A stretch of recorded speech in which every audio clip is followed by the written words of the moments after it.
खेल राज्य मंत्री अशोक चांदना आज बूंदी दौरे पर पहुंचे, जहां उन्होंने हिंडोली पंचायत समिति के रघुनाथपुरा गांव पहुंचकर ग्रामीणों की समस्याओं को सुना और संबंधित अधिकारियों को समस्या का समाधान कर त्वरित राहत देने के निर्देश भी दिए। इस दौरान ग्रामीणों ने टोल पर पुलिस पर जब वसूली का आरोप लगाया तो मंत्री जी ने सबके सामने आरोपी पुलिसकर्मी को लताड़ लगाते हुए कहा कि पुलिस की नौकरी छुड़वाकर टोल पर नौकरी लगवा दूंगा और इससे आखिरी वार्निंग समझना।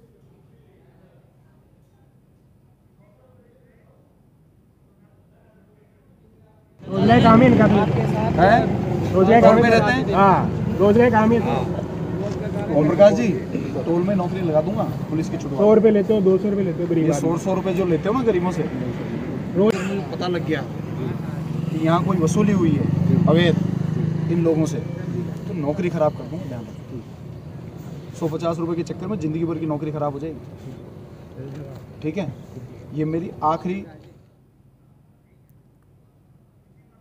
तो इसी मुद्दे पर खेल मंत्री अशोक चांदना जी हमारे साथ सीधा जुड़ गए हैं। अशोक जी, जानना चाहेंगे जिस तरीके से अधिकारियों के खिलाफ यहां पर शिकायत आपको मिल रही थी, उसके बाद आपने भी संज्ञान यहां पर लिया है, क्या कुछ कहेंगे?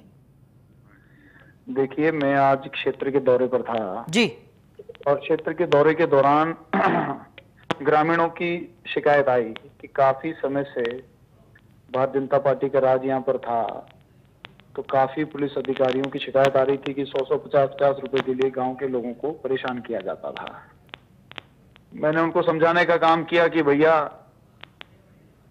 आप जी, के साथ में अवैध वसूली ना करें, क्योंकि मेरे इलाके में तो ऐसा होगा नहीं। जी, मैंने ग्रामीणों से भी कहा कि आपको मुझे पहले भी बताना चाहिए था, जी, पर पहले उनको डर लगता था, पता नहीं किस बात का लगता था, लेकिन आज उन्होंने खुल के इस बात को बताया जी, और जो अधिकारी इसमें लिप्त होते थे उनके सामने उनके मुंह पर कहा जी, कि आप उस दिन थे और आपने ऐसा किया, और उसमें से कहीं ना कहीं उन्होंने एक्सेप्ट भी किया और अपनी गलती को माना।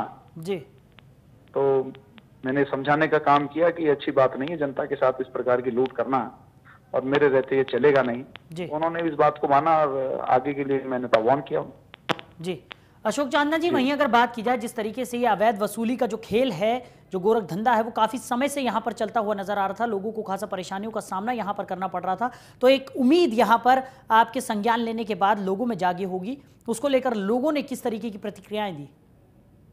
देखिए, मेरे संज्ञान लेने के बाद में तो ये समस्या इनकी पूर्णतया खत्म ही हो जाएगी जी, क्योंकि मेरा काम करने का तरीका सबको पता है जी, और लोगों को बड़ी खुशी मिली कि अब इस प्रकार की जो लूट है, इस प्रकार की जो लोगों के साथ में धोखाधड़ी है, वो नहीं होगी जी, और मुझे लगता है कि यही काम जनप्रतिनिधि का होता है जी, जी, कि कानून की रक्षा, लोगों के हितों की रक्षा, बिल्कुल, उनके मान सम्मान की रक्षा, बिल्कुल, अगर हम ना कर सके, उनके साथ कोई धोखाधड़ी हो रही है, उस समय में हम उनको नहीं बचा सके, तो हमारा जनप्रतिनिधि होने का नहीं। जी, जी, जी, जी, चांदना जी, बहुत अच्छी सोच यहाँ पर आपकी है और उसी के चलते आप कार्य भी यहाँ पर करते हुए नजर आ रहे हैं। सोशल मीडिया पर भी आपका ये जो वीडियो है वो वायरल हो रहा है, लोगों के बीच आपका जो कार्य है वो पहुंच रहा है, तो लोगों में कहीं ना कहीं उम्मीद जगी होगी और भी समस्याएं लेकर लोग आपके पास पहुंचेंगे, उन समस्याओं का निराकरण भी आपके द्वारा किया जाएगा।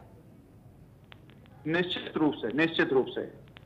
जी, चांदना जी, वहीं अगर बात की जाए जिस तरीके से ये पूरी घटना की अगर हम बात करें, जिस तरीके से अवैध वसूली यहां पर लगातार की जा रही थी, आपने इस मामले पर संज्ञान भी ले लिया है, हिदायत यहां पर अधिकारियों को दे दी गई है, अगर कहीं से फिर से इस तरीके की जो हरकतें हैं अधिकारियों की वो निकलकर अगर सामने आती हैं, तो क्या कार्रवाई उनके खिलाफ की जाएगी? निश्चित रूप से सरकार में उनकी शिकायत कराकर उनके खिलाफ जो सख्त से सख्त कार्रवाई कराने का काम करेंगे। अगर भविष्य में हम, अभी तो हमारा काम है कि कोई नहीं समझता है, पिछले राज्य में इनको खुली छूट थी, इस प्रकार के काम करने के लिए इन्हें दबाव भी डाला जाता था अवैध वसूली करने के लिए जी, तो मुझे लगता है कि हमारे राज्य में तो ऐसा होगा नहीं जी, हमने सख्ती से मना कर दिया है, मुझे लगता है कि मान जाने चाहिए। जी, जी, चांदना जी, वहीं अगर बात की जाए जिस तरीके से तमाम तरह की बड़ी बड़ी यहाँ पर एजेंसियां जो है वो भी इस बाबत लगी हुई हैं कि भ्रष्टाचार को कम किया जाए, एंटी करप्शन ब्यूरो भी लगातार कार्रवाई करता जा रहा है, उसके बाद भी जो भ्रष्टाचार है वो कहीं ना कहीं से पनपता हुआ नजर आ जाता है, उसको लेकर आप क्या कहेंगे, क्या वजह है उसके पीछे? पिछले 5 साल में जब मुख्यमंत्री खुद भ्रष्टाचार कर रही थी तो नीचे के अधिकारी तो कर नहीं थे।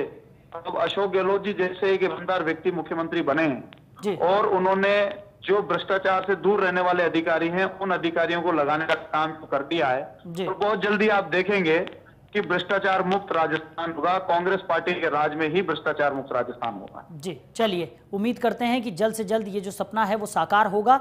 चांदना जी, हमारे साथ जुड़ने के लिए आपका बहुत शुक्रिया।